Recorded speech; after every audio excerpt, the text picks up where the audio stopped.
Hello, कैसे हैं आप सब लोग। मेरा नाम है CS राहुल गोस्वामी। आज हम लोग वीडियो सीरीज शुरू करने वाले हैं कंपनीज एक्ट 2013 पर, जिसमें हम लोग हर एक वीडियो में कंपनीज एक्ट का एक सेक्शन डिस्कस करेंगे और आसान भाषा में उसे समझने की कोशिश करेंगे। तो कंपनी इस सीरीज को शुरू करने के पहले मैं आपको बता दूं कि companies act 2013 parliament of India में पास था, जो कि 29 चैप्टर्स में डिवाइडेड है। 470 इसमें सेक्शंस है और 7 शेड्यूल्स इसके द्वारा हमें प्रदान किए गए हैं। जी हाँ, प्रेसिडेंट ऑफ इंडिया ने इसको 29 अगस्त 2013 को साइन किया था। उसके बाद ये 12 सितंबर 2013 को 98 प्रोविजंस के साथ इसे लागू कर दिया गया था। सारे नहीं, 98 प्रोविजंस 12 सितंबर 2013 को इसे लागू कर दिया गया था। उसके बाद 1 अप्रैल 2014 को इसे 184 सेक्शन के साथ लागू किया गया था। आज के टाइम पे सारे के सारे ऑलमोस्ट सारे सेक्शंस लागू हो चुके हैं। 1956 जो कंपनीज एक्ट 1956 था उसे ख़त्म करके कंपनीज एक्ट 2013 लाया गया था। उसके बाद से अगर देखा जाए तो कंपनीज एक्ट 2013 जो है इनकॉर्पोरेशन ऑफ कंपनी की क्या लाइबिलिटीज़ है, डायरेक्टर्स की क्या लाइबिलिटीज़ है, कंपनी सेक्रेटरीज की क्या लाइबिलिटीज़ है, हमारी सबकी क्या ड्यूटी है, क्या रिस्पॉन्सिबिलिटी है, कंपनी को कैसे बनाने से लेकर उसे डिसॉल्व करने तक के सारे प्रोविजंस कंपनीज एक्ट 2013 में दिए गए हैं। इस एक्ट के साथ कुछ 1956 के बाद जब 2013 आया, उसमें कुछ नए कॉन्सेप्ट लाए गए, जैसे कि 1 पर्सन कंपनी, OPC, एक आदमी भी कंपनी इनकॉर्पोरेट कर सकता है। वुमेन डायरेक्टर का कॉन्सेप्ट लाया गया। CSR को मैंडेटरी कर दिया गया। रजिस्टर वैल्यूअर के प्रोविजन आए, NCLT का प्रोविजन लेके आए, डोरमेंट कंपनी का प्रोविजन लेके आए, फास्ट ट्रैक मर्जर का प्रोविजन आया और सीरियस फ्रॉड इन्वेस्टिगेशन ऑफिस वाला प्रोविजन, NFRA, ऐसे कई सारे प्रोविजन इसके अंदर लाए गए और कंपनीज एक्ट 2013 को लागू किया गया। कॉर्पोरेट गवर्नेंस को बढ़ावा देने के लिए 1956 को हटाया गया और कंपनीज एक्ट 2013 लाया गया। So now we are starting with section 1 of companies act 2013, जिसका हेडिंग है short title, extend, commencement and application. यानी पढ़ने से हमें समझ में आ रहा है, ये कह रहा है कि इसमें कंपनीज एक्ट 2013 का टाइटल क्या होगा, ये कहाँ कहाँ पर किस एक्सटेंड तक ये एप्लीकेबल होगा। दूसरा कमेंसमेंट, यानी कि ये एक्ट कब शुरू होगा, लागू होगा। दूसरा ये कि कहाँ कहाँ और किस किस कंपनी पर ये लागू होगा, वो सब सेक्शन 1 के अंदर हमें बताया गया है। तो बात करें इस शॉर्ट टाइटल की, तो कंपनीज एक्ट 2013 का सेक्शन 1 हमें बताता है कि इस एक्ट को कंपनीज एक्ट 2013 कहा जाएगा। दूसरा, ये ऑल ऑफ इंडिया यानी पूरे भारत पर यह लागू होगा। कुछ एक्ट ऐसे होते हैं जिसमें हमें बोला जाता है कि all of India accept Jammu and Kashmir, but companies act 2013 जो है वो पूरे भारत पर लागू हो रहा है। नेक्स्ट थिंग, कमेंसमेंट, ये एक्ट जो है कब कमेंस हुआ, तो देखा जाए तो 29 अगस्त 2013 को जब पार्लियामेंट में पास होने के बाद प्रेसिडेंट ने इस पर साइन कर दिया गया और ये बिल एक्ट बन गया।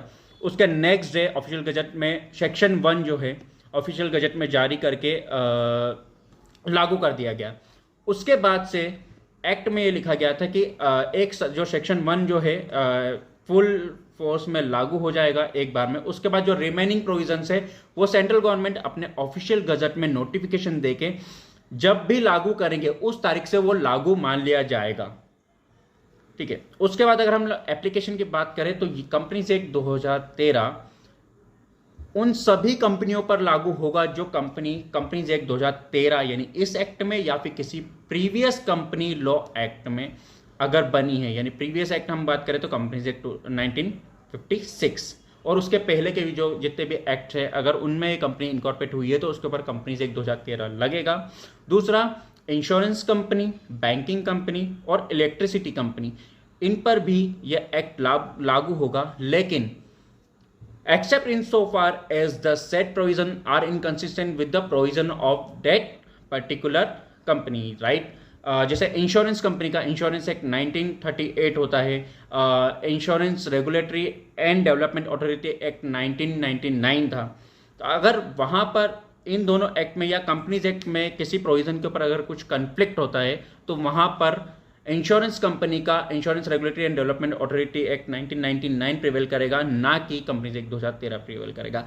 अदर जहां पर कोई इनकंसिस्टेंसी नहीं है, कुछ भी दोनों में कुछ विरोधाभास नहीं है, तो वहां पर कंपनीज एक्ट 2013 प्रिवेल करेगा। अदरवाइज जो स्पेसिफिक एक्ट उस कंपनी के लिए बनाया गया, इंश्योरेंस कंपनी के लिए बनाया गया है, वो प्रिवेल करेगा। सेम बैंकिंग कंपनी के केस में भी बैंकिंग रेगुलेशन एक्ट 1949 के अंदर के एक्ट के में जो प्रोविज़न है उसमें और कंपनीज एक्ट 2013 में अगर कुछ प्रोविज़न है, दोनों में अगर कन्फ्लिक्ट हो रहा है, विरोधाभास हो रहा है, तो वहाँ पर बैंकिंग रेगुलेशन एक्ट 1949 प्रिवेल करेगा, ना कि कंपनीज एक्ट 2013 का प्रोविज़न प्रिवेल करेगा। उसके अलावा ऐसी कोई सी भी कंपनी जो इलेक्ट्रिसिटी जनरेशन या सप्लाई का काम करती है, उसके ऊपर इलेक्ट्रिसिटी एक्ट 2003 लगता है। अगर उसके प्रोविज़न में और कंपनीज एक्ट के प्रोविज़न में कुछ विरोधाभास है या इनकन्सिस्टेंसी है, तो वहाँ पर कंपनीज एक्ट 2013 प्रिवेल नहीं करेगा, उसकी जगह इलेक्ट्रिसिटी एक्ट 2003 जो है वो प्रिवेल करेगा। इसके अलावा any other company govern by any special act which created by the government, उसके ऊपर भी कंपनी एक्ट 2013 प्रिवेल करेगा। लेकिन अगर उस स्पेशल एक्ट में किसी प्रोविज़न को लेकर कुछ बात कही गई है जो विरोधाभास हो, किससे, कंपनीज एक्ट 2013 से इनकन्सिस्टेंसी रखती होगी, तो वहाँ पर वो स्पेशल एक्ट से जो कंपनी बनी है उसके जो प्रोविज़न है वो प्रिवेल करेंगे, ना कि कंपनीज एक्ट 2013 प्रिवेल करेगा। इसके अलावा ऐसी कोई सी भी बॉडी कॉर्पोरेट जो एनी एक्ट बाय इनफोर्स जो सेंट्रल गवर्नमेंट के नोटिफिकेशन के द्वारा बनाई गई हो, वहाँ पर भी कंपनीज एक्ट 2013 प्रिवेल करेगा। लेकिन अगर गवर्नमेंट ने कुछ नोटिफिकेशन में एक्ट में कुछ ऐसी बातें कही हो जो कंपनीज एक्ट 2013 से इनकन्सिस्टेंसी आ रही होगी, तो वहाँ पर भी वो एक्ट बॉडी कॉर्पोरेट का प्रिवेल करेगा, न कि कंपनीज एक्ट 2013। तो ये था हमारा सेक्शन 1 ऑफ कंपनीज एक्ट 2013। उम्मीद है आपने इसे पढ़ा होगा और आपको बिल्कुल समझ में आया होगा। हम लोग कोशिश करेंगे कि रोज़ आने वाले टाइम में लगातार इस वीडियो को हम लोग डालते रहें। सेक्शन 1 के बाद हम लोग आने वाले लगातार हर एक वीडियो में एक सेक्शन डिस्कस करते रहें और आगे इसको बढ़ाते रहें। ओके, सो ये था discussion section 1 of companies act 2013 का। अगर इससे रिलेटेड कुछ भी क्वेरी हो, कुछ भी डाउट्स हो, तो आप कमेंट सेक्शन में मुझसे पूछ सकते हैं।